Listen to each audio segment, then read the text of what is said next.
So hey everyone, welcome back to another video and I hope कि तुम लोग बहुत ही ज्यादा अच्छे और मजे में होगे। और आज से हम वर्ड ऑफ ऑनर के सीजन 2 को इस चैनल पर एक्सप्लेन करने वाले हैं एंड आई डू होप कि तुम लोग बाकी सीरीज की तरह इससे भी बहुत ही ज्यादा प्यार और सपोर्ट दोगे। तो बिना किसी देर के फटाफट से आज के इस वीडियो को शुरू करते हैं। तब तक के सीजन में हमने देखा जहाँ पर लूफी मिस लीना के साथ वहाँ पर अपने मास्टर को बचाने के लिए माउंटेन की तरफ रवाना हो जाता है, जहाँ पर उसका सामना निंग कोंग चैन से हो जाता है और उसे देखते साथ ही लूफी कहने लगता है कि तुम्हें शर्म नहीं आती कि तुमने लोग पर ऐसे मैनिपुलेट करके इस पूरे कॉन्टिनेंट पर कब्जा कर लिया, जबकि इस पूरे कॉन्टिनेंट पर सू फैमिली का राज है। जिस पर हम देखते हैं कि निंग कोंग चैन बेशर्मों की तरफ से कहता है कि तो क्या हुआ, भले ही जो तुमने कहा सही है कि इस पूरे कॉन्टिनेंट पर सू फैमिली का राज होना चाहिए और तुम सू फैमिली से ही बिलोंग करते हो, लेकिन आज तुम ये बात किसी को भी बताने के लिए जिंदा नहीं रहने वाले। इसी के साथ हम देखते हैं कि वो उस पर अटैक करना शुरू कर देता है। वही हम देखते हैं कि मिस लीना भी फाइट में इन्वॉल्व हो जाती है, लेकिन निंग कोंग चैन अकेला ही बहुत ही ज्यादा भारी पड़ रहा था। जिसके बाद हम देखते हैं कि निंग कोंग चैन इन दोनों को भी बुरी तरीके से इंजर्ड कर देता है, जो देखते साथ ही लूफी के पास और कोई चॉइस नहीं था और वो उस लास्ट पिल को भी ले लेता है। वहीं दूसरी तरफ हम देखते हैं कि मास्टर जी को भी मौत की सजा दी जा चुकी थी। और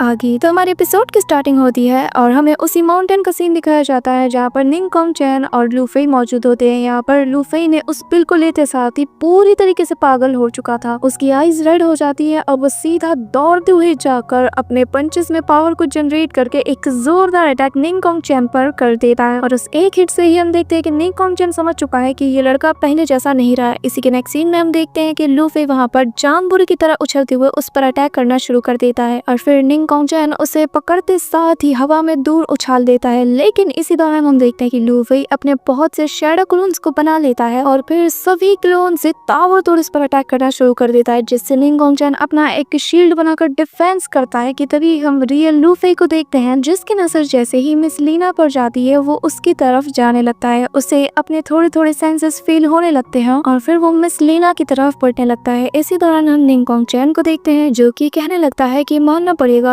उस फेरी बुक की पावर बहुत ही ज्यादा इंक्रीज हो चुकी है और ये लड़का उसका जीता जागता सबूत है। लेकिन मैं जानना चाहता हूँ कि आखिर अभी अभी उसने कौन सी ऐसी मेडिसिन ली कि जिस वजह से उसकी पावर इस हद तक इंक्रीज हो गई है। इसी दौरान हम वापस से लूफी को देखते हैं जो कि अचानक से अपने सेंसेस को फिर से खो देता है और उसी मॉन्स्टर वाले सेंसेस में आ जाता है, जिसके बाद वो वापस से निंग कोंग चैन पर ज़ॉम्बीज की तरह टूटना शुरू कर देता है, जो देखकर निंग कोंग चैन कहने लगता है कि भले ही तुम कितने ही ज्यादा ताकतवर हो लेकिन तुम मुझे नहीं हरा सकते, और फिर वो वापस से अपने शील्ड को एक्टिवेट कर लेता है। इसी दौरान सीन शिफ्ट होता है और हमें यूलिंग और फैंग को दिखाया जाता है जहाँ पर ये दोनों लूफी और मिस लीना की तरफ बढ़ रहे होते हैं कि तभी रास्ते में यूलिंग को फील होता है कि जैसे यहाँ पर कोई है। तभी हम देखते हैं कि एक बच्चा निकलता है जो कि झाड़ियों में छिपा होता है और वो इन दोनों से आते साथ ही कहने लगता है कि मैं आप लोगों का दुश्मन नहीं हूँ, मुझे तो मेरे मास्टर ने माउंटेन से नीचे भेजा है ताकि मैं किसी को हेल्प के लिए बुला सकूं। जिस पर फैंग उसे पूछता है कि बताओ तुम्हारा मास्टर कौन है। इसी दौरान सीन वापस से लूफी और निंग कोंग चैन पर शिफ्ट होता है जहाँ पर निंग कोंग चैन वहाँ पर लूफी को समझाता है कि मुझे जल्द से जल्द वो फेरी बुक मेरे हवाले कर दो, जिसके बाद मैं तुम्हें और तुम्हारी इस विक सिस्टर को जाने दूंगा। लेकिन यहाँ पर हम देखते हैं कि लूफी तो अपने सेंसेस में नहीं होता, बंदा ताबड़तोड़ अटैक कर रहा होता है। इसी दौरान हम देखते हैं कि यहाँ पर निंग कोंग चैन जब लूफी पर अटैक करता है तो उसके पास से वो बुक भी गिर जाती है, जो देखकर निंग कोंग चैन कहने लगता है कि अच्छा तो ये तब से तुम्हारे पास ही थी और तुम बस यहाँ पर मेरे साथ नाटक कर रहे थे। यहाँ पर बहुत जोरों से हवा चल रही थी, इसी वजह से हम देखते हैं कि बुक के पेजेस अपने आप फ्लिप हो रहे थे। अब जैसा कि तुम्हें लूफी के बारे में एक चीज पता है कि जब ये अपने मॉन्स्टर मोड में आता है तो ये किसी भी चीज को इजीली और सेकंड्स में सीख जाता है। बस फिर क्या, जैसे ही उसकी नजर उस बुक पे पड़ती है तो एक एक मूव्स, एक एक अटैक उसके सामने फ्लिप हो रहे थे, जिसे वो बहुत ही फास्ट तरीके से रीड कर रहा था और उन्हें सीख भी रहा था। यहाँ पर जिस अटैक को लूफी इस वक्त ऑब्जर्व कर रहा था, ये अगर नॉर्मल टाइम पे वो करता ना तो उसे सालों लग जाता है, लेकिन हम देखते हैं कि उसने अपने उस मॉन्स्टर मोड में इसे सेकंड्स में सीख कर उसे कॉपी करना शुरू कर दिया था, जहाँ पर ये अपने हाथों में बहुत इंटेंस अमाउंट में एनर्जीज को कलेक्ट करके हवा में जंप करता है और फिर अपनी स्पिरिचुअल फॉर्म में आता है, जो देखकर यहाँ पर निंग कोंग चैन भी बुरी तरीके से शॉक्ड हो जाता है। यहाँ पर वो इमीडिएटली डिफेंस करने की कोशिश करता है, लेकिन लूफी अपने स्पिरिचुअल बॉडी और ओरिजिनल बॉडी के कंबाइंड अटैक उस पर कर देता है और जैसे ही उसे वो अटैक हिट होता है ना, बंदा वहाँ पर पूरी तरीके से जम जाता है, जिसके बाद हमें बताया जाता है कि ये अनडाइंग फ्रीजिंग लोटस अटैक बहुत ही ज्यादा रेयर है और जिसे जो भी यूज करता है उसे इसका बैक स्लैश भी हिट होता है। लेकिन यहाँ पर हम देखते हैं कि उसने इतनी स्पीड के साथ इसे कास्ट किया था कि बैक स्लैश हिट होने का इसे मौका तक नहीं मिलता। साथ ही यहाँ पर इस अटैक अटैक को यूज करने की वजह से लूफी की बॉडी में अब ब्लू कलर का ऑरा छा जाता है और उसकी आईज भी ब्लू हो जाती है। इसी दौरान वहाँ पर वो मॉन्क भी आ जाता है, जो कि आते साथ ही कहता है कि लगता है कि तुम्हारा मेरा मिलना यहाँ पर लिखा हुआ था। जो देखकर लूफी अपनी स्वॉर्ड से उस पर अटैक करना शुरू कर देता है। जो देखकर वो मॉन्क भी कहने लगता है कि इसके अटैकिंग स्किल्स बहुत ही ज्यादा डिफरेंट है, और फिर वो उसी मीट के पीस को दिखाता है जो कि यहाँ पर लूफी की मास्टर ने इसे दिया था और कहा था कि इसे लूफी को दिखाना जिससे वो समझ जाएगा कि मैं ठीक हूँ। लेकिन यहाँ पर लूफी तो अपने होश में ही नहीं था। वहीं दूसरी तरफ हमें मास्टर जी को दिखाया जाता है, जहाँ पर निंगकोंग चैन के लोग इसे ऑलमोस्ट जान से मार ही रहे होते हैं कि तभी यहाँ पर मास्टर जी कहने लगता है कि मुझे मारने की तुम सबको इतनी भी क्या जल्दी है, अभी तो पहली स्नो भी नहीं गिरी। लेकिन हम देखते हैं कि निंगकोंग चैन के बंदे बिल्कुल नहीं रुकते और वो लोग इसे मारने पर तुले हुए थे। इसी दौरान हम फैंग और यूलिंग को भी देखते हैं, जहाँ पर वो उस बच्चे के साथ माउंटेन की तरफ बढ़ रहे थे। वहीं दूसरी तरफ हम लूफी को देखते हैं, जो कि अपने उसी अनडाइंग फ्रीजिंग लोटस का अटैक एक के बाद एक लगातार उस मॉन्क पर कर रहा था और वो मॉन्क उससे बचते हुए कहता है कि तुम पागल हो गए क्या, तुम्हें दिख नहीं रहा कि मैं किसके साइड में हूँ। लेकिन यहाँ पर लूफी का पागलपन देखकर वो मॉन्क अपने पगोड़ा को बाहर निकालता है और फिर 8 डिवीजन ऑफ हेवनली ड्रामा नाम के अटैक को यूज करता है, जिससे वहाँ पर 4 बड़े बड़े जायंट स्पिरिचुअल बॉडीज आ जाती हैं। वहीं दूसरी तरफ हम देखते हैं कि उनके सेंटर में वो मॉन्क बैठकर ध्यान लगाना शुरू कर देता है और वो एक के बाद एक स्पेल को कास्ट करना शुरू कर देता है, जिससे इंटेंस अमाउंट में लाइट प्रेशर यहाँ पर लूफी पर पड़ रहा होता है, जिससे उसे बहुत ही ज्यादा पेन होता है। और हम देखते हैं कि इसी दौरान लूफी भी उस पर अटैक करना शुरू कर देता है, जिससे वो मॉन्क वहाँ पर एक शील्ड बनाकर उसे डिस्ट्रॉय कर देता है। वहीं दूसरी तरफ हम देखते हैं कि वो सारी 8 जायंट बॉडीज उस मॉन्क के इशारे पर यहाँ पर लूफी की तरफ अपने एक हैंड साइन को बनाते हुए पॉइंट करती है, जिससे वहाँ पर जो पगोड़ा था वो आकर सीधा लूफी के ऊपर प्रेशर डालना शुरू कर देता है और फिर ऐसे ही वो उसके अंदर से सारी डिमोनिक एनर्जी को अपने अंदर अब्सॉर्ब करना शुरू कर देता है, जिससे लूफी को बहुत ही ज्यादा पेन होता है और वो बहुत ही तेजी के साथ चिल्लाना शुरू कर देता है और एक पावर को रिलीज करता है, जिससे हम देखते हैं कि यहाँ पर लूफी की बॉडी से सारी डिमोनिक एनर्जी उस पगोड़ा के अंदर चली जाती है। साथ ही वो सारी 8 जायंट बॉडीज भी डिस्ट्रॉय हो जाती हैं, यहाँ तक कि उस मॉन्क के मुंह से खून भी निकल जाता है। और फिर वो कहता है कि आखिर ये कितनी ज्यादा पावरफुल डिमोनिक एनर्जीज थी जिसने की इतने पावरफुल 8 जायंट बॉडीज को भी डिस्ट्रॉय कर दिया। इसी के साथ ही हम देखते हैं कि लूफी को जैसे ही होश आता है वो सीधा मिस लीना की तरफ दौड़ना शुरू कर देता है, जिसके बाद वो उसे अपनी बाहों में लेकर उसे उठाने की कोशिश करता है। जैसे ही हम देखते हैं मिस लीना की आंख खुलती है, वो पहले सुबह से पूछती है यानी कि लूफी से कि क्या तुम ठीक हो। यहाँ पर हम देखते हैं कि लूफी बहुत ही इनोसेंटली उसे सारी बात बताने लगता है कि देखो देखो पता है मैंने क्या किया, मैंने ना आपकी सिखाई स्वॉर्ड टेक्निक को भी अभी यूज किया और सामने ये जो इंसान है ना इसको भी मैंने ही हराया। जिस पर मिस लीना कुछ नहीं कहती, बस स्माइल करती है। और फिर हम उसी मॉन्क को देखते हैं जो कि ये सारी सिचुएशन देखकर समझ जाता है कि आखिर क्यों लूफी ने उस डिमोनिक पावर को यूज किया होगा। इसके बाद वो उन दोनों के सामने आकर कहने लगता है कि लूफी बहुत ही ज्यादा स्ट्रॉन्ग बन चुका है और मुझे डर है कि नेक्स्ट टाइम जब मेरा इससे सामना होगा तो शायद मैं हार जाऊं। जो सुनकर हम देखते हैं कि मिस लीना उसका शुक्रिया अदा करती है कि इसी दौरान वो याद दिलाती है लूफी को कि तुम्हें माउंटेन की तरफ जाना है क्योंकि हमें मास्टर जी को प्रोटेक्ट करना है। जो सुनते साथ ही वो मॉन्क भी बताने लगता है कि हाँ मैं भी इसीलिए आया था। जिसके बाद मिस लीना लूफी को कहती है कि तुम मेरी फिक्र मत करो, मैं ठीक हूँ। जिसके बाद हम लूफी को देखते हैं जो कि अकेले माउंटेन की तरफ निकल जाता है कि तभी उसका पैर एक ऐसे फॉर्मेशन में पड़ जाता है जिससे कि वो पूरी तरीके से ट्रैप हो जाता है। वहीं दूसरी तरफ यूलिंग और फेंग भी देख लेते हैं कि अब स्नो पड़ना स्टार्ट हो चुकी है, जिसका मतलब कि मास्टर की जान खतरे में है। वो लोग भी तेजी से माउंटेन की तरफ बढ़ते हैं कि इसी दौरान हमें माउंटेन का सीन दिखाया जाता है, जहाँ पर हम देखते हैं कि स्नो के गिरते साथ ही मास्टर का सर धड़ से अलग करने के लिए वो लोग उस डिवाइस को चला देते हैं कि तभी हम देखते हैं कि मास्टर लियांग के पीछे एक आतिशबाजी का धमाका होता है जो कि एक सिग्नल होता है और ये देखते साथ ही मास्टर लियांग वहाँ पर उस डिवाइस को अपने स्वॉर्ड से रोक देते हैं। जो देखकर हम देखते हैं कि पास खड़ा निंगकियांग चैंग का वो क्लोन कहने लगता है कि अच्छा तो तुमने भी अपना रंग दिखा दिया, तो आज मतलब तुम यहाँ पर अपनी दोस्त के लिए हमारे खिलाफ जाओगे। जिस पर वो कहता है कि मैं बस मेरे सारे डिसाइपल्स को यहाँ पर इवैक्यूएट करने का इंतजार कर रहा था और अब जबकि फाइनली वो यहाँ से चले जा चुके हैं तो अब मैं फ्रीली फाइट कर सकता हूँ क्योंकि मैं अपने दोस्त को ऐसे यहाँ पर मरने नहीं दे सकता। ये कहते साथ ही हम देखते हैं कि वो उसके गार्ड से फाइट करना शुरू कर देता है। इसी दौरान निंगकियांग चैंग का वो क्लोन मास्टर जी पर अटैक कर देता है, जो देखकर यहाँ पर उसका फ्रेंड उसे बचाने के लिए आगे बढ़ता है कि हमें वापस से मिस लीना का सीन दिखाया जाता है जहाँ पर कि उसे वही छोटा बच्चा ही कर रहा था। अब अगर तुम्हें अच्छे से याद हो तो तुम जानते हो कि ये बच्चा असल में कौन है। जिसके बाद हम वापस से लूफी को देखते हैं जो कि उस फॉर्मेशन को तोड़ने के लिए एक के बाद एक अटैक कर रहा था कि तभी यहाँ पर यूलिंग फेंग भी आ जाते हैं और उन्हें देखते साथ ही लूफी भी बहुत ही ज्यादा खुश हो जाता है। लेकिन उसके अगले ही पल वो सभी से कहता है कि प्लीज मेरे करीब मत आना क्योंकि यहाँ पर एक मिस्टीरियस टाइप का फॉर्मेशन है जिससे कि तुम पूरी तरीके से ट्रैप ट्रैप हो जाओगे। यहाँ पर उस फॉर्मेशन को देखकर वो मोंग कहता है कि ये तो 7 स्टार हेवनली फॉर्मेशन है जो कि इस शैंगलिंग टेम्पल के जो न्यू सिक्योरिटी गार्ड हैं उनके द्वारा क्रिएट किया गया है। यहाँ पर ये देखते साथ ही वो छोटा बच्चा सीधा जाकर उस फॉर्मेशन में जंप करते हुए कहता है कि लगता है कि अब मेरी बारी आ चुकी है, और फिर वो अपने फिंगर पर एनर्जीज को कलेक्ट करते साथ ही उस फॉर्मेशन को ब्रेक कर देता है, जिससे जो लोग सिक्योरिटी गार्ड में लगे हुए थे और इस फॉर्मेशन को स्पेल कर रहे थे वो लोग वहाँ पर समझ जाते हैं कि किसी ने उनके फॉर्मेशन को ब्रेक करना शुरू कर दिया है। जिसके बाद हम यहाँ पर उसी बच्चे को देखते हैं जो कि अब दोबारा से उस शील्ड पर अटैक करने के लिए आगे बढ़ता है, जो देखकर फैंग कहने लगता है कि बहुत अच्छे बच्चे, अगर तुम इस काम में कामयाब हो गए ना तो मैं तुम्हें अपना डिसाइपल बना लूंगा। जो सुनकर मिस लीना कहती है कि अपनी बकवास बंद करो। जिसके बाद हम देखते हैं कि वो बच्चा रिवर्स फॉर्मेशन का यूज करते हुए उस बैरियर को पूरी तरीके से खत्म कर देता है। जिसके बाद वो बच्चा वहाँ पर लूफी को ग्रीट करते हुए कहता है कि मेरा नाम मू चैन है। इसी दौरान हम देखते हैं कि वहाँ पर वही फॉर्मेशन मास्टर भी आ जाता है जिसने कि इस 7 स्टार हेवनली फॉर्मेशन को कास्ट किया था, और वो मू चैन की इस फॉर्मेशन ब्रेकिंग स्किल को देखकर बहुत ही ज्यादा इंप्रेस हो जाते हैं, और फिर जैसे ही वो उसका नाम सुनते हैं वो समझ जाते हैं कि ये किसका डिसाइपल है। जिसके बाद मू चैन उसे सारी बात बता देता है, जिससे मास्टर शियाओ को सब कुछ समझ आ जाता है। कि तभी हम देखते हैं कि उसका एक गार्ड आकर उसे बताता है कि हमें इन सभी को मारने का ऑर्डर दिया गया है, जिसे सुनकर मास्टर शियाओ बहुत ही ज्यादा गुस्सा हो जाते हैं और कहते हैं कि क्या तुमने सुना नहीं कि ये किसका डिसाइपल है। लेकिन हम देखते हैं कि तब तक वो सारे गार्ड यहाँ पर मास्टर शियाओ के साथ बाकी सबको घेर लेते हैं, जो देखकर मास्टर शियाओ कहते हैं कि आखिर तुम मुझे बिट्रे करना चाहते हो। जिस पर वो कहता है कि बिट्रे तो आपने हमें और हमारे इस शैंगलिंग टेम्पल को किया है, आपने तो दुश्मनों के साथ ही हाथ मिला लिया। ये कहते साथ ही वो लोग यहाँ पर इन सभी को एक और फॉर्मेशन में ट्रैप करना शुरू कर देते हैं, जो देखते साथ ही वो मॉन्क सीधा लूफी से कहता है कि मुझे एक सीक्रेट रास्ता पता है जिससे कि हम सीधा माउंटेन के टॉप पर पहुंच सकते हैं। जो सुनकर मिस लीना और यूलिंग उसका साथ देते हुए कहते हैं कि हम भी तुम्हारे साथ चलेंगे, लेकिन तभी पीछे के गार्ड्स आकर उन्हें रोक देते हैं, जो देखकर फैंग अपनी स्वॉर्ड टेक्निक को यूज करके एक स्लैश अटैक करता है, जिससे ये सभी लोग दूर छिटक जाते हैं, और फिर वो उन सभी को जाने का इशारा करता है। यहाँ पर वो मॉन्ग, यूलिंग, मिस लीना और लूफी सीधा मास्टर जी को बचाने के लिए उस शॉर्टकट की तरफ निकल जाते हैं। इसी दौरान हम देखते हैं फैंग अपनी स्वॉर्ड को हवा में लहराते हुए वहाँ पर एक थंडर स्टॉर्म को क्रिएट करना शुरू कर देता है, जिसे कि 2 स्पिरिचुअल ड्रैगन्स वहाँ पर मिलकर क्रिएट कर रहे थे। यहाँ पर ये पावर बहुत ही ज्यादा इंटेंस होता है। जिसके बाद हम देखते हैं कि जैसे ही फैंग उसे क्रिएट कर लेता है, इसी दौरान वो वहाँ पर चीफ मास्टर से कहने लगता है कि चीफ मास्टर आपको भी मेरी हेल्प करनी होगी। जो सुनते साथ ही वो चीफ मास्टर भी वहाँ पर अपने फॉर्मेशन को क्रिएट करना शुरू कर देता है, जिसके नेक्स्ट सीन में हम देखते हैं कि वहाँ पर एक ब्लू कलर का बहुत ही पावरफुल थंडर पाम बनकर क्रिएट हो जाता है, और जिसके आसपास वो स्पिरिचुअल ड्रैगन्स चक्कर काटना शुरू कर देते हैं, और फिर वो दोनों अटैक साथ में कंबाइन होकर इन लोगों पर अटैक करने के लिए आगे बढ़ते हैं। जो देखकर हम देखते हैं उन गार्ड्स का लीडर जो कि यहाँ पर सभी को ऑर्डर दे रहा था, वो तभी कहने लगता है कि तुम सभी को साथ में मरना है क्या, और फिर वो सभी से कहता है कि चलो हमें हमारे उसी फॉर्मेशन को क्रिएट करना होगा। फिर नेक्स्ट सीन में हम देखते हैं कि वो लोग वहाँ पर हैंड साइन बनाकर एक स्पेल को कास्ट करते हैं, जिससे उन 5 की डिवाइन एनर्जी आपस में मर्ज होकर वहाँ पर एक बहुत ही पावरफुल फॉर्मेशन को क्रिएट कर देती है, जो कि एक शील्ड का काम करती है। और जैसे ही वो जायंट पाम और वो ड्रैगन जैसे ही उस पर अटैक करते हैं, हम देखते हैं कि उनके अटैक पूरी तरीके से वहाँ पर नेलीफाई हो जाते हैं। जिसके बाद यहाँ हम फैंग को देखते हैं, जिससे कि उस अटैक के नेलीफाई हो जाने की वजह से एक बहुत ही पावरफुल बैक स्लैश हिट होता है, जिससे उसके मुंह से खून भी निकलता है। जिसके बाद फैंग पास खड़े बच्चे जिसका नाम कि उसने मोमो रखा था, वो कहता है कि मोमो अब तुम्हें ही कुछ करना पड़ेगा, क्योंकि मेरे पास तुम्हारे जितनी फॉर्मेशन वाली नॉलेज नहीं है कि मैं इन्हें इतनी इजीली डिफीट कर सकूं। जिसके बाद मोमो आगे आते साथ ही इन दोनों को बताने लगता है कि अभी अभी जिस फॉर्मेशन से हम सामना किया है वो कोई नॉर्मल फॉर्मेशन नहीं है, बल्कि उस फॉर्मेशन को डिफीट करना इमॉर्टल्स के लिए भी बहुत ही ज्यादा मुश्किल बात है। जिस पर हम देखते हैं कि वो चीफ मास्टर कहने लगता है, ये लगता है जैसा कि मैंने सुना था रूमर्स बिल्कुल सही है, लेकिन मैं तुम्हें एक बात अच्छे से बता दूं कि जो फॉर्मेशन होता है उसकी स्ट्रेंथ उसके कास्ट करने वाले यूजर की स्ट्रेंथ पर डिपेंड करती है। जरूरी नहीं कि तुम जितना पावरफुल फॉर्मेशन यहाँ पर क्रिएट करोगे उसकी स्ट्रेंथ भी उतनी ही होगी। जिस पर उन गार्ड का लीडर कहने लगता है कि इससे कोई फर्क नहीं पड़ता, क्योंकि हमारी तादाद आपसे ज्यादा है, क्या आप अकेले हम सभी को हरा सकते हैं। जिस पर वो चीफ मास्टर कहने लगता है, तुम्हें क्या लगता है मैं अकेला हूँ, क्या तुम्हें मेरे पीछे 2 लोग दिखाई नहीं देते। जिस पर हम देखते हैं कि वो गार्ड का लीडर यहाँ पर फैंग और मोमो का मजाक उड़ाना शुरू कर देता है और कहता है कि मैं इन्हें अपने लिए कोई थ्रेट नहीं समझता। जिसके बाद वो अपने हाथ को हवा में उठाता है और वहाँ पर इंटेंस अमाउंट में प्रेशर इन सभी पर पड़ना शुरू कर देता है, जिससे सबसे ज्यादा प्रेशर यहाँ पर फैंग पर पड़ रहा होता है। और फिर वो बंदा इनसे कहता है कि ये लोग तो इस नॉर्मल प्रेशर के आगे भी नहीं टिक पाएंगे, आपको क्या लगता है कि आप अकेले हमारे इस 6 डायग्राम्स फॉर्मेशन को तोड़कर यहाँ से जा सकते हैं। और रही बात इन दोनों की, तो इन्हें जान से मारना हमारे लिए बाएं हाथ का खेल है। ये सुनते साथ साथ ही हम देखते हैं कि फैंग को बहुत ही ज्यादा गुस्सा आ जाता है और फिर वो उस प्रेशर से फाइट करते हुए अपने उस स्वॉर्ड को लेकर खड़े होने की कोशिश करता है और फिर वो कहने लगता है कि बाएं हाथ का खेल, हाँ क्या तुम हमें इतना कमजोर समझते हो। जिस पर वो बंदा उससे कहने लगता है कि तुम्हारे पास ये स्वॉर्ड कहाँ से आई, तुम्हारा नाम क्या है। ये कहते साथ ही वो उस पर अपना प्रेशर डबल कर देता है, जिस पर हम देखते हैं कि फैंग उससे कहता है कि तुम्हें मेरे नाम जानने की बहुत जल्दी है, तो मैं बता दूं कि मैं हमारे अकेडमी का सबसे स्ट्रॉन्गेस्ट डिसाइपल हूँ और मेरा नाम फेंग जूजिंग है। ये कहते साथ ही वो अपने स्वॉर्ड को हवा में उठा देता है, जिसके बाद सीन शिफ्ट होता है और हमें उसी मॉन्क और लूफे की पूरी टीम को दिखाया जाता है, जहाँ पर वो पीछे के रास्ते से माउंटेन की टॉप पर जाने की कोशिश करते हैं। जिसके बाद वो मॉन्क बताता है कि यहाँ पर जो माउंटेन है इसी के टॉप पर तुम्हारे मास्टर को मौत की सजा सुनाई जा रही है। जो देखते साथ ही लूफे मन में कहता है कि मास्टर मेरा इंतजार करना। जिसके बाद वो चारों वहाँ से आगे बढ़ जाते हैं। इसी दौरान हम देखते हैं कि उस मॉन्क को यहाँ पर कुछ फील होता है और वो कहता है कि सभी लोग पीछे छुप जाओ। तभी हम सामने देखते हैं कि यहाँ पर 4 गार्ड्स तैनात होते हैं, जिन्हें देखते साथ ही मॉन्क बताने लगता है कि इनसे हम फाइटिंग में तो जीत नहीं सकते, खासकर इनके लीडर से, इसीलिए हमें पहले इन्हें डिस्ट्रैक्ट करना होगा। जो सुनते साथ ही हम देखते हैं कि बाकी सब पीछे चले जाते हैं और कहने लगते हैं कि ये काम आप कीजिए। यहाँ पर उन्हें ऐसा करता हुआ देखकर वो मॉन्क समझ जाता है कि अब मेरे पास और कोई चॉइस नहीं। जिसके नेक्स्ट सीन में हम देखते हैं कि वो उड़ता हुआ जाकर उनके सामने गिर जाता है और वहाँ पर उनके सामने ऐसा ड्रामा करता है कि जैसे इसे किसी ने बुरी तरीके से इंजर्ड किया हो। और जहाँ पर आते साथ ही अपनी एक्टिंग को शुरू करते हुए कहता है कि ब्रदर बाई शाओ प्लीज मेरी जान बचा लीजिए, यहाँ पर कोई इंट्रूडर आ चुका है जो कि हमारे लॉर्ड के कामों में दखल देना चाहता है। मैंने उसे रोकने की कोशिश की लेकिन उसने मुझे बहुत बुरी तरीके से इंजर्ड कर दिया और इसलिए मैं चाहता कि तुम लोग जाके उससे फाइट करो। जिस पर हम देखते हैं कि बाई शाओ कहने लगता है कि पर हमें तो ऑर्डर दिया गया है कि हम इस जगह को गार्ड करें। इसे सुनते साथ ही वो मॉन्क उसे धक्का देते हुए कहने लगता है कि साफ कहो कि तुम्हें मरने से डर लगता है और तुम बस ऑर्डर का बहाना बना रही हो। अगर तुम्हें इतना ही ज्यादा डर लग रहा है तो मुझे तुम लोगों की कोई जरूरत नहीं, मैं खुद ही जाकर उससे फाइट करूंगा। ये कहते साथ ही वो वहाँ से जाने लगता है लेकिन अपने मन में कहता है कि यार मुझे रोको, लेकिन हम देखते हैं कि उनमें से कोई भी उसे नहीं रोकता। लेकिन इसी दौरान वहाँ पर यूलिंग की एंट्री हो जाती है और उसे देखते साथ ही वो कहता है कि अच्छा लगता है पिछली बार की सबक से तुम हार नहीं माने, जो तुम दोबारा से मुंह उठाकर मेरे सामने आ गए। यहाँ पर उसे अपनी नजरों के सामने देखकर वो मॉन्क बहुत ही ज्यादा खुश हो जाता है और कहता है कि चलो ये तो बहुत अच्छा हुआ कि मेरे पास कोई एक्टिंग पार्टनर भी है। जिसके बाद हम देखते हैं कि वो उससे कहता है कि मैं आज चाहे यहाँ पे मर भी जाऊँ लेकिन तुम्हें यहाँ से एक कदम हिलने नहीं दूंगा। जिसके बाद हम देखते हैं कि वो दोनों ही एक दूसरे पर फेक अटैक करना शुरू कर देते हैं, जहाँ पर उनको ऐसे लड़ता हुआ देखकर बाई शाओ कहने लगता है कि तुम दोनों मेरे साथ चलो और तुम यहीं पर रुको। जिसके बाद वो वहाँ पर उन दोनों का पीछा करते हुए वहाँ से चला जाता है, जो देखकर यहाँ पीछे से लूफे और मिस लीना सीधा उस एक गार्ड पर धावा बोल देते हैं, जहाँ पर उसे नॉकआउट करने के बाद वो लोग माउंटेन के टॉप पर पहुंच जाते हैं। इसी दौरान सीन वापस से निंगोंग चैन और लियांग पर शिफ्ट होता है, जहाँ पर ये दोनों ही एक दूसरे पर अटैक कर रहे होते हैं कि इसी दौरान 2 गार्ड्स भी इनके फाइट में इन्वॉल्व होना चाहते थे, जिन्हें देखकर हम देखते हैं कि लियांग वहाँ पर निंगोंग चैन को दूर झटकते हुए इन्हें भी दूर पटक देता है। इसी दौरान हम देखते हैं कि निंगोंग चैन दोबारा से उस पर अटैक करते हुए कहता है कि आखिर तुम हमें बिट्रे क्यों कर रहे हो, तुम्हारा इन सब से क्या लेना देना। जिस पर हम देखते हैं कि वो कुछ नहीं कहता, बस उसके अटैक से डॉज करने की कोशिश करता है। इसी दौरान हम देखते हैं कि निंगोंग चैन हवा में फाइट करते हुए एक बहुत ही पावरफुल अटैक उस पर करने के लिए आगे बढ़ता है, जो देखकर वहाँ मौजूद वो चीफ मॉन्ग अपने जायंट पाम अटैक यहाँ पर निंगोंग चैन पर कर देता है, जिससे निंगोंग चैन अपनी शील्ड बनाकर डिफेंड करता है। लेकिन अगली पल वो उसके पाम अटैक को उस वेपन की तरफ थ्रो कर देता है, जिससे हम देखते हैं कि वो वेपन पूरी तरीके से टूट जाता है और वो आसपास की चीजों को भी डिस्ट्रॉय करता हुआ चला जाता है। इसी दौरान हम देखते हैं कि मास्टर जी इस वजह से आजाद हो जाते हैं और फिर वो कहने लगता है कि मैं अन्याय का साथ कभी नहीं दे सकता। जिस पर मास्टर जी उसका शुक्रिया अदा करते हैं, जो देखते साथ ही निंगोंग चैन का दिमाग सटक जाता है। बंदा यहाँ पर बहुत ही ज्यादा गुस्से में आते साथ ही कहता है कि तुम सब आज यहाँ पर मरने वाले हो और फिर वो अपने पावरफुल अटैक को वहाँ पर सभी के सामने क्रिएट करना शुरू कर देता है, जो देखते साथ ही जी कहने लगता है कि अब शायद बहुत बुरा होने वाला है। जो देखते साथ ही वो चीफ मॉन्ग कहने लगता है कि चिंता मत करो, मेरी बूढ़ी हड्डी में अभी भी थोड़ी जान बाकी है। और फिर वो अमिताभ बुद्धा नाम के अटैक को यूज करना शुरू कर देता है, जिससे उसकी बॉडी के पीछे एक स्पिरिचुअल बॉडी बन जाती है। और फिर वो चीफ मॉन्ग कहने लगता है कि हमारे शैंगलिंग टेम्पल को एक फ्यूचर की जरूरत है, जो तुम तो बिल्कुल नहीं हो। जिस पर निंगोंग चैन कहने लगता है कि अच्छा ऐसी बात है, और फिर वो उस पर एक काउंटर अटैक कर देता है, जिससे हम देखते हैं कि उस चीफ मॉन्ग के मुंह से ब्लड निकलना शुरू हो जाता है। और फिर चीफ मॉन्ग के पीछे जो स्पिरिचुअल बॉडी थी वो सीधा जाकर यहाँ पर निंगोंग चैन पर अटैक करती है, जिससे निंगोंग चैन भी बहुत दूर जाके गिरता है। लेकिन चीफ मॉन्ग का साथ बस यहीं तक था। हम देखते हैं कि वो पूरी तरीके से वीक होकर जमीन पर गिरना शुरू कर देता है, जो देखकर उसका एक डिसाइपल उसे कैच करने के बहाने उसे वेपन से इंजर्ड कर देता है। और फिर पास खड़ा दूसरा डिसाइपल उसे वहाँ पर पर अपनी गोद में ले लेता है और फिर कहने लगता है कि मास्टर आखिर ये सब क्या हुआ। यहाँ पर किसी को भी ये सब देखकर अपनी आंखों पर यकीन नहीं होता। जिसके बाद हम देखते हैं कि वो दूसरा डिसाइपल कहता है कि इन्होंने हमारे शैंगलिंग टेम्पल को धोखा दिया है, इसी वजह से इन्हें जान से मारा जाना चाहिए। इसी दौरान हम देखते हैं कि उस चीफ मोंग की मौत भी हो जाती है। यहाँ पर हम देखते हैं कि निंगकोंग चैन ये देखकर बहुत ही ज्यादा खुश हो जाता है और कहने लगता है कि बहुत अच्छे। जिसके बाद जो बुरा मोंग डिसाइपल होता है वो सभी से कहता है कि यहाँ मौजूद किसी को भी हक नहीं कि वो हमारे शैंगलिंग टेम्पल के एल्डर के खिलाफ जाए। कि तभी हम देखते हैं कि वहाँ पर एक उड़ती हुई स्वॉर्ड आकर इन सभी को इंजर्ड कर देती है। और फिर हम देखते हैं कि लू फेई और मिस लीना यहाँ पर आ चुके थे। लू फेई आते साथ ही अपने मास्टर से कहता है कि मास्टर आप फिक्र मत कीजिए, आपके डिसाइपल यहाँ पर आ चुके हैं। यहाँ पर लू फेई को देखते साथ ही निंगकोंग चैन कहने लगता है कि सू भाई आखिर तुम यहाँ तक कैसे पहुँचे हो, मैंने तो अपने क्लोन को तुम्हारे पीछे लगाया था। यहाँ पर ये सुनते साथ ही हमें पता चलता है कि असल में जो अब तक लू फेई से फाइट कर रहा था वो निंगकोंग चैन का क्लोन था, न कि उसकी ओरिजिनल बॉडी। जिसके बाद हम देखते हैं कि लू फेई उससे कहता है कि तुम्हें क्या लगा था कि तुम मुझे इजीली हरा दोगे। ये कहते साथ ही वो उस पर अटैक करना शुरू कर देता है और फिर हम देखते हैं कि दोनों ही एक दूसरे पर अटैक कर रहे होते हैं। इसी दौरान हम देखते हैं कि लू फेई ज्यादा देर नहीं टिक पाता और निंगकोंग चैन एक ही किक से उसे दूर पटक देता है। अब यहाँ पर लू फेई को इतना ज्यादा इंजर्ड होता हुआ देखकर मिस लीना भी वहाँ पर एंटर हो जाती है और फिर फाइट करना शुरू कर देती है। लेकिन थोड़ी ही देर में हम देखते हैं कि निंगकोंग चैन उससे भी धूल चटा देता है और फिर वो उसे माउंटेन से गिरा देता है, जो देखकर लू फेई बहुत ही ज्यादा डर जाता है। कि तभी हम देखते हैं कि वहाँ पर वही मोंग आकर उसे अपने पाम से उठाकर ऊपर की तरफ ले आता है। जिसके बाद वहाँ पर हम देखते हैं कि उड़ता हुआ फ्लाइंग फैन आता है जो कि यूलिंग का होता है और फिर यूलिंग आते साथ ही वहाँ पर उस निंगकोंग चैन से फाइट करना शुरू कर देता है, जिससे हम देखते हैं कि निंगकोंग चैन बहुत स्मूथली डॉज करता है और फिर थोड़ी ही देर में वो यहाँ पर यूलिंग को भी डिफीट कर देता है। इसी दौरान वहाँ पर वो मोंग भी इन दोनों की बैटल में शामिल हो जाता है और फिर वो निंगकोंग चैन पर भी अटैक करता है। जिसके बाद दोनों के ही अटैक आपस में कोलाइड करते हैं, पर फिर हम देखते हैं कि अचानक से निंगकोंग चैन यहाँ पर सीधा मिस लीना के पास आकर उसे वहाँ से दूर ले जाते हुए लू फेई से कहता है कि अगर तुम इसे सेव करना चाहते हो तो चुपचाप मुझे फॉलो करना शुरू कर दो। यहाँ पर मिस लीना को दूर जाते हुए देखकर लू फेई बहुत ही ज्यादा घबरा जाता है और फिर वो यूलिंग से कहता है कि प्लीज मेरे मास्टर का ख्याल रखना। और फिर वो निंगकोंग चैन के पीछे चला जाता है, जहाँ पर उसे फॉलो करते हुए वो अपने बहुत से शैडो क्लोन्स को भी बना लेता है। और फिर वो निंगकोंग चैन से चिल्लाते हुए कहता है कि शराफत के साथ उसे मेरे हवाले कर दो। इसी दौरान सीन शिफ्ट होता है और हमें फैंग को दिखाया जाता है, जहाँ पर उसने अपने स्वॉर्ड के अटैक से ही उन सभी पर से प्रेशर को हटा दिया था। वहीं दूसरी तरफ हम देखते हैं कि वो चीफ मास्टर उस मोमो को ऑर्डर देता है कि हमें साथ मिलकर काम करना होगा, जिससे शायद हम इस फॉर्मेशन को तोड़ पाए। जो सुनते साथ ही हम देखते हैं कि मोमो वहाँ पर जंप करते हुए सीधा उस चीफ मास्टर के कंधे पे जाकर बैठ जाता है। जिसके बाद ये दोनों ही वहाँ पर अपने स्पिरिचुअल बीस्ट को समन कर लेते हैं, जो कि एक ड्रैगन और एक स्नेक होता है। हम देखते हैं कि इन दोनों के कंबाइंड अटैक से वो फॉर्मेशन को ये लोग डैमेज करना शुरू कर रहे होते हैं। जो देखते साथ ही पास खड़े गार्ड्स उन पर एक के बाद एक अटैक करते हैं, लेकिन इससे उन बीस्ट पर कोई भी फर्क नहीं पड़ता। इसी के साथ गाइस फाइनली सीन शिफ्ट होता है और हमें लू फेई को दिखाया जाता है, जहाँ पर वो निंगकोंग चैन का पीछा करते हुए उसके रॉयल पैलेस में पहुंच जाते हैं, जहाँ पर वो चिल्लाते हुए कहता है कि निंगकोंग चैन मेरी सीनियर सिस्टर को आजाद कर दो, उसका इन सब से कोई लेना देना नहीं। जिस पर निंगकोंग चैन उससे कहने लगता है कि तुम्हारी सीनियर सिस्टर बहुत बुरी तरीके से इंजर्ड हो चुकी है और अगर तुम्हें थोड़ा भी डिले किया तो मुझे डर है कि कहीं तुम उसे हमेशा के लिए ना खो दो। जिस पर लू फेई कहने लगता है कि आखिर तुम इसके बदले में मुझसे क्या चाहते हो। जिस पर वो कहने लगता है कि मैं बस इतना चाहता हूँ कि तुम वो करो जो मैं तुमसे करवाना चाहता हूँ, साथ ही इसके बदले में मैं तुम्हारे मास्टर को भी यहाँ से जाने दूंगा। इसी दौरान हम देखते हैं कि लू फेई के पीछे से एक सीक्रेट रास्ता खुलता है, जिसके अंदर वो देखता है कि मिस लीना वहाँ पर लेटी हुई थी, साथ ही वहाँ पर निंगकोंग चैन भी मौजूद होता है। जहाँ पर जैसे ही लू फेई आगे पहुँचता है हम देखते हैं कि यहाँ पर निंगकोंग चैन अपनी एनर्जी से मिस लीना को थोड़ी देर के लिए हील करने लगता है और फिर वो उससे कहता है कि ये कब तक जिंदा रहेगी ये तुम्हारे नेक्स्ट चॉइस पर डिपेंड करता है। जिसके बाद वो उसे एक मिस्ट्री के बारे में बताना शुरू कर देता है, जो कि उसी लैरी बुक के मार्शल आर्ट से जुड़ी हुई थी, जहाँ पर वो बताता है कि सालों पहले तुम्हारा ही सीनियर ब्रदर यहाँ पर मुझ पर अटैक करने के लिए आया था, जिसने की द ग्रेट ड्रीम हार्ट नाम के मेथड से मुझे इंजर्ड कर दिया था। ये एक ऐसी फेरी बुक की टेक्निक है जिससे कि किसी भी टाइप के सालों पुराने इंजरीज को ठीक किया जा सकता है, इवन कि किसी के मैंडेडियंस को भी पूरी तरीके से हील किया जा सकता है। लेकिन सालों पहले एक शख्स यहाँ पर आया था जिसने कि मुझे उस टेक्निक से पूरी तरीके से इंजर्ड कर दिया है और इतने सालों में भी मैं आज तक खुद को हील नहीं कर पाया। जिस पर लू फेई कहने लगता है कि तुम झूठ बोल रहे हो, the great dream heart technique को मेरे मास्टर ने तुमसे ले लिया था और जिससे कि मेरे मास्टर ने अब पूरी तरीके से जलाकर राख कर दिया है। जिस पर वो कहने लगता है कि मुझे बेवकूफ मत बनाओ, मैं जानता हूँ कि वो टेक्निक अभी भी तुम्हारे अंदर जिंदा है और अगर तुम मुझे इस टेक्निक को सिखाते हो तो इसे सीखने के बाद मैं मिस लीना को पूरी तरीके से हील कर दूंगा और फिर तुम यहाँ से इसके साथ और अपने मास्टर के साथ जा सकते हो। चिंता मत करो, मैं किसी भी टेक्निक को 3 दिन के अंदर सीख सकता हूँ। यहाँ पर ये सुनते साथ ही लूफे के पास और कोई चॉइस नहीं होता और वो मान जाता है। जिसके बाद सीन शिफ्ट होता है और हमें उसी मॉन्क को दिखाया जाता है जहाँ पर वो अपनी चीफ मॉन्क की डेड बॉडी को देखकर बहुत ही ज्यादा गुस्से में आ जाता है और फिर गुस्से में आकर वो उस सेकंड डिसाइपल पर ताबड़तोड़ अटैक करना शुरू कर देता है। बंदा उसे लात घूसे मुक्के सब कुछ मारता है, लेकिन इसी दौरान हम देखते हैं कि कुछ गार्ड्स पीछे से आकर उस पर अटैक करने वाले होते हैं, लेकिन यहाँ पर यूलिंग उन्हें मारकर गिरा देता है। वहीं दूसरी तरफ फेंग और उसके साथियों को देखते हैं जहाँ पर वो स्पिरिचुअल बीस्ट ताबड़तोड़ अटैक कर रहे थे, लेकिन वो फॉर्मेशन बहुत ही ज्यादा पावरफुल था, इसी वजह से वो लोग उसे ब्रेक नहीं कर पाते। जिसके बाद वो चीफ मास्टर कहने लगता है कि मुझे माफ कर देना, लेकिन आज यहाँ पर मैं ये सब नहीं होने दे सकता। ये कहते साथ ही वो फेंग और मोमो को दूर छटक देता है और फिर अपनी फुल पावर को वहाँ पर यूज करना शुरू कर देता है। जिसके बाद वो बताता है कि जब नैन योलू इस माउंटेन पर क्लाइंब करने आया था तो उसने मुझे एक चीज बताई थी, और वो ये कि जब तक तुम कोशिश ना कर लो तुम ये नहीं कह सकते कि ये चीज पहले से ही तय थी। और इसी वजह से आज मैं भी देखने वाला हूँ कि यहाँ पर क्या होगा। यहाँ पर इसे ऐसा करता हुआ देखकर मोमो रोकने की कोशिश करता है, लेकिन वो कहता है कि आज मुझे जो करना है मैं करके रहूंगा। जिस पर मोमो भी कहता है कि तो फिर ठीक है, मैं भी आपकी हेल्प करूंगा। जिसके बाद वो दोनों ही अपने अपने फॉर्मेशन की पावर को यूज करना शुरू कर देते हैं। यहाँ पर हम देखते हैं कि चीफ मास्टर अपनी पावर को अपनी फुल स्ट्रेंथ पर यूज कर रहे होते हैं, जिससे उनके हेयर्स भी व्हाइट हो जाते हैं। इसी दौरान फेंग कहता है कि चिंता मत कीजिए, मैं भी आपकी हेल्प करूंगा, और फिर वो अपने अटैक से उनमें से एक गार्ड को वहीं पर नॉकआउट कर देता है, जिससे हम देखते हैं कि फाइनली इन लोगों ने उस पूरे फॉर्मेशन को ब्रेक कर दिया था। जिसके बाद वो सारे गार्ड्स वहाँ पर भाग रहे होते हैं, लेकिन मोमो उन्हें पकड़ लेता है। इसी दौरान सीन शिफ्ट होता है और हमें दिखाया जाता है कि मिस बायू और बाइबिलिस और यहाँ पर इन लोगों के मास्टर भी इनसे फाइट कर रहे थे। जहाँ पर ये लोग फाइट करते करते कैंसलवेनिया के पास पहुंच जाते हैं, जहाँ पर सभी लोग आपस में ताबड़तोड़ अटैक कर रहे थे। हम यहाँ पर व्हाइट क्रेन और बाकी के मास्टर्स को भी देखते हैं, जहाँ पर वो लोग अपने एनिमीज से बहुत ही अच्छे से फाइट कर रहे थे। इसी दौरान हम वहाँ पर कैंसलवेनिया के लॉर्ड और मिस्टर लॉन्ग को देखते हैं, जिसे कि हम ड्रैगन किंग भी कहते हैं, जहाँ पर हम देखते हैं कि यहाँ पर कैंसलवेनिया के लॉर्ड ने उसको बहुत ही बुरी तरीके से ऑलमोस्ट हरा दिया था। और फिर वो उससे कहता है कि तुम्हें हमसे फाइट नहीं करनी चाहिए, क्योंकि तुम भी देख सकते हो कि यहाँ पर कौन विनिंग सिचुएशन पे है। जिस पर ड्रैगन किंग कहने लगता है कि चाहे जो हो जाए, मुझे पता है मैं क्या कर रहा हूँ, लेकिन तुम चिंता मत करो, अगर मैं यहाँ पर मारा भी जाता हूँ तो भी इससे शैंगिंग टेम्पल में कोई भी फर्क नहीं पड़ने वाला। जिसके नेक्स्ट सीन में ही ये दोनों एक दूसरे पर दोबारा से अटैक करना शुरू कर देते हैं, जहाँ पर हम देखते हैं कि कैंसलवेनिया के लॉर्ड इस पर भारी पड़ जाता है और वो मिस्टर लॉन्ग को बहुत इजीली वहाँ पर डिफीट कर देता है। और फिर वो वहाँ से आगे बढ़कर सीधा बाइबिलिस के पास पहुंच जाता है और कहता है कि तुम्हारा साथी मर चुका है और अब तुम्हारी बारी। इसी दौरान हम देखते हैं कि फेंग का मास्टर भी अपने स्वॉर्ड से उस पर अटैक कर देता है, जो देखते साथ ही बाइबिलिस वहाँ से डॉज करके भागने लगता है, जो देखकर हम देखते हैं कि पीछे पीछे व्हाइट ड्रैगन भी उसे फॉलो करना शुरू कर देता है। यहाँ पर इन सभी को भागता हुआ देखकर वो लोग थोड़ी देर के लिए सोच में पड़ जाते हैं, लेकिन तभी हम देखते हैं कि वहाँ पर सभी को विथड्रॉ करने वाले सिग्नल्स नजर आते हैं, जिससे सारे दुश्मन मैदान छोड़कर भागने लगते हैं। और फिर यहाँ पर सभी लोग ये देखकर बहुत ही ज्यादा खुश हो जाते हैं कि फाइनली ये वॉर अब ओवर हो चुका है। जहाँ पर हम कैंसलवेनिया के लॉर्ड मिस बायू और बाकी सभी मास्टर्स को देखते हैं, जो कि बहुत ही ज्यादा खुश होते हैं। वो सभी लोग अपनी जीत का चिल्ला चिल्ला कर ऐलान कर रहे होते हैं, जो कि यहाँ से बाइबिलिस पे सुन रहा होता है। इसी के साथ हम देखते हैं कि वो लोग थोड़ी दूर पर जाकर पहुंच जाते हैं, जहाँ पर हम व्हाइट क्रेन को देखते हैं, जो कि यहाँ पर मिस्टर लॉन्ग की डेड बॉडी को भी लेकर आता है। जो देखते साथ ही बाइबिलिस कहने लगता है कि हमने इन सभी को बहुत ही ज्यादा अंडर एस्टिमेट किया था। और फिर वो वहाँ पर एक छोटा सा धमाका करता है और कहने लगता है कि यहाँ पर मिस्टर लॉन्ग को रेस्ट करने दो, इन्होंने हमारा बहुत साथ दिया है। जिसके बाद बाइबिलिस उन दोनों को बताने लगता है कि चिंता मत करो, इन सभी ने अपने अपने सारे पीसेस को यूज कर लिया था, इसी वजह से आज हमें यहाँ पर विथड्रॉ करना पड़ा, लेकिन अभी तक मैंने अपने किसी भी मूव्स को यूज नहीं किया है और अब मेरी बारी है और मैं वो चाल चलूंगा कि इनको रिएक्ट करने का मौका नहीं मिलेगा, और जिसकी शुरुआत हो चुकी है क्योंकि मैंने अपने पहले चाल को चल दिया है। इसी के साथ सीन शिफ्ट होता है और हमें हेवनली पैलेस ऑफ शैंगलिंग के डार्क प्रिजन का सीन दिखाया जाता है, जहाँ पर एक गार्ड बहुत ही डरता हुआ अपने हाथों में खाना लेकर किसी के लिए जा रहा होता है, और जैसे ही वो लॉकअप के बाहर से उस खाने को रखता है, इसी दौरान उस लॉकअप में से किसी बंदे की आवाज आती है, जिसे सुनते साथ ही वो बहुत ही ज्यादा डर जाता है और वहाँ से चला जाता है। इसी दौरान हमें उस पर्सन को दिखाया जाता है जिसका नाम की फेंग ही होता है, और जो उस खाने को देखते साथ ही कहने लगता है कि लगता है इस बार मेरे पास 2 ऑर्डर आए हैं, जिन्हें कि मुझे एक ही वक्त पर एक ही साथ करना होगा, और जिसमें कि मुझे बहुत ही ज्यादा मजा आने वाला है। जिसके बाद उस बंदे की आंखों में हमें बहुत ही ज्यादा किलिंग इंटेंट नजर आता है। So that's it for today guys. I hope कि तुम सबको आज की वीडियो बहुत ही ज्यादा पसंद आई होगी। अगर हाँ तो वीडियो को लाइक करना, चैनल पे नए हो तो सब्सक्राइब करना। एंड आई नो कि तुम लोगों को वीडियो के लिए थोड़ा वेट करना पड़ता है क्योंकि मेरी तबीयत भी थोड़ी ठीक नहीं। तो मिलते हैं नेक्स्ट वीडियो में नेक्स्ट एपिसोड के साथ, तब तक के लिए बाय।